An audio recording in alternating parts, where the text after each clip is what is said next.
Biogas slurry pipe വഴി പുൽപ്പാടത്തെത്തും. ആർക്കും ഒരു ബുദ്ധിമുട്ടുമുണ്ടാക്കാതെ തന്നെ. വൃത്തിയുള്ള പരിസരം, ആവശ്യത്തിന് ഇന്ധനം, പശുവിനും മനുഷ്യനും മായമില്ലാത്ത ഭക്ഷണം. എറണാകുളം വെങ്ങോല പഞ്ചായത്തിലെ തന്നെ ആശാരിമുകളിൽ കരക്കുന്നേൽ വീട്ടിൽ അബൂബക്കർ KS ആണ് നമ്മുടെ അടുത്ത ആതിഥേയൻ. അബൂബക്കർ നല്ലൊരു ഫ്രൂട്ട് ജ്യൂസ് കടക്കാരനാണ്. Orange, grapes, pineapple, carrot, mosambi എല്ലാമുണ്ട്. പക്ഷേ ഇവയുടെയെല്ലാം തോടും മറ്റു വേസ്റ്റുകളുമാണ് അദ്ദേഹത്തിന് പ്രശ്നം. ദിവസവും കുന്നുകൂടുന്ന ഈ മാലിന്യങ്ങളെ എവിടെ കൊണ്ട് തള്ളും? നാട്ടുകാർ അദ്ദേഹത്തിന്റെ ജീവിതമാർഗം തന്നെ അടച്ചുപൂട്ടില്ലേ? അബൂബക്കറും സ്ഥാപിച്ചു ഒരു 2 m³ ദീനബന്ധു മോഡൽ ബയോഗ്യാസ് പ്ലാന്റ് 2014-15. പ്രശ്നം പരിഹൃതം. എല്ലാ ഫ്രൂട്ട് വേസ്റ്റുകളെയും ചെറുതായി അരിഞ്ഞ് നേരെ ബയോഗ്യാസ് പ്ലാന്റിലേക്ക് തള്ളും. ഗ്ലാസും മറ്റും കഴുകുന്ന വെള്ളവും അതിലേക്ക് തന്നെ. ഫലം പറയേണ്ടതില്ലല്ലോ. വീട്ടാവശ്യത്തിന് വേണ്ടുവോളം ബയോഗ്യാസ്. സ്ലറിയാണെങ്കിലോ ഇത്തിരി പച്ചക്കറി കൃഷിക്ക് സമ്പുഷ്ട ജൈവവളം.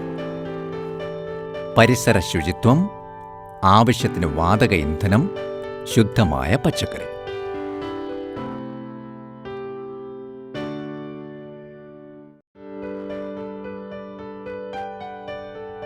റെസിഡൻസ് അസോസിയേഷനുകൾക്കും മറ്റും അനുയോജ്യവും അനുകരണീയവുമായ ഒരു മാതൃകയാണ് വെങ്ങോല പഞ്ചായത്തിലെ കരിമ്പനയ്ക്കൽ KV ഹമീദിൻ്റേത്.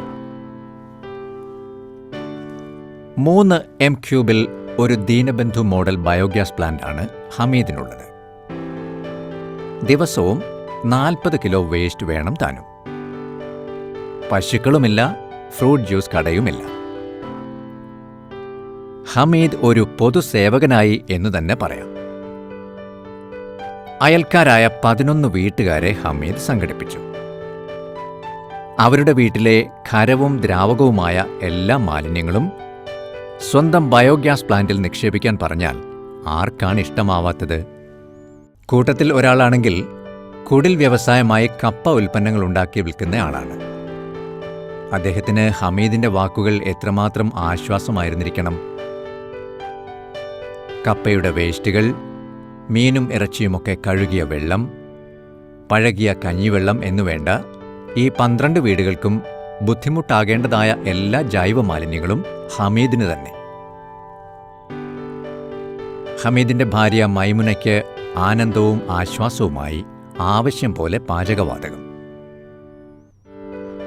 പാചകവാതക സിലിണ്ടറിന് ക്ഷാമമുണ്ടോ, വില കൂടിയോ, ഇതൊന്നും മൈമുനയെ അലട്ടുന്നതേയില്ല. അതേസമയം 12 വീട്ടുകാർക്ക് മാലിന്യങ്ങളിൽ നിന്നും മോചനവും. ബയോഗ്യാസ് പ്ലാന്റിലെ സ്ലറി പച്ചക്കറി കൃഷിക്ക്. ജൈവ മാലിന്യങ്ങൾ വഴിവക്കുകളിലും അഴുക്കുചാലുകളിലും നദികളിലും കുളങ്ങളിലും കുമിഞ്ഞുകൂടി ദുർഗന്ധവും രോഗവും തെരുവുനായ ശല്യവും ഒക്കെ ഉണ്ടാക്കുമ്പോൾ ഈ സാമൂഹ്യ വിപത്തിന് നിവൃത്തികേടുകൊണ്ട് അറിവോടെ വഴിയൊരുക്കുന്ന നമുക്ക് ഓരോരുത്തർക്കും ഇന്നത്തെ ആതിഥേയരൊരുക്കിയ വിരുന്ന് ആസ്വാദ്യവും ഒരു പുനർവിചിന്തനത്തിന് വഴിയൊരുക്കുന്നതും തന്നെയാണ്. പെട്രോളിയം ഗ്യാസിന്റെ വിലവർധന, ദൗർലഭ്യം, വിറക് ഉപയോഗിക്കുന്നത് മൂലമുള്ള ബുദ്ധിമുട്ടുകൾ എന്നിവയ്ക്കെല്ലാം ഒരു ഉത്തമ പരിഹാരം. ബയോഗ്യാസ് പ്ലാന്റുകൾ ഓരോ വീടിനും ഓരോ സ്ഥാപനത്തിനും അത്യന്താപേക്ഷിതമാണ്. ദൈവത്തിൻ്റെ സ്വന്തം നാടെന്നറിയപ്പെടുന്ന കേരളത്തെ മാലിന്യമുക്തമാക്കുന്നതിന് നമുക്ക് ഇവരെ മാതൃകയാക്കാം. കാർഷിക വാർത്ത. കണി കണ്ടുണരാനൊരു കുടംപുളി മരം. മധ്യകേരളത്തിൽ പാചകത്തിന് അനിവാര്യമായ ഒരു വിഭവമാണ് കുടംപുളി അഥവാ പിണർപ്പുളി. വീട്ടുമുറ്റത്തൊരു കുടംപുളി മരം ഒരനുഗ്രഹം തന്നെയാണ്. 4 വർഷം പ്രായമായ ഒരു പിണർമരം ഇതാ. കണ്ണൂർ ജില്ലയിൽ തളിപ്പറമ്പ് കരിമ്പം ജില്ലാ ഫാമിൽ ഗ്രാഫ്റ്റ് തൈകൾ സുലഭമാണ്. വില 50 രൂപ. കൂടുതൽ വിവരങ്ങൾക്ക് ജില്ലാ കൃഷിത്തോട്ടം, കരിമ്പം, തളിപ്പറമ്പ്, കണ്ണൂർ. ഫോൺ 0460 22031554.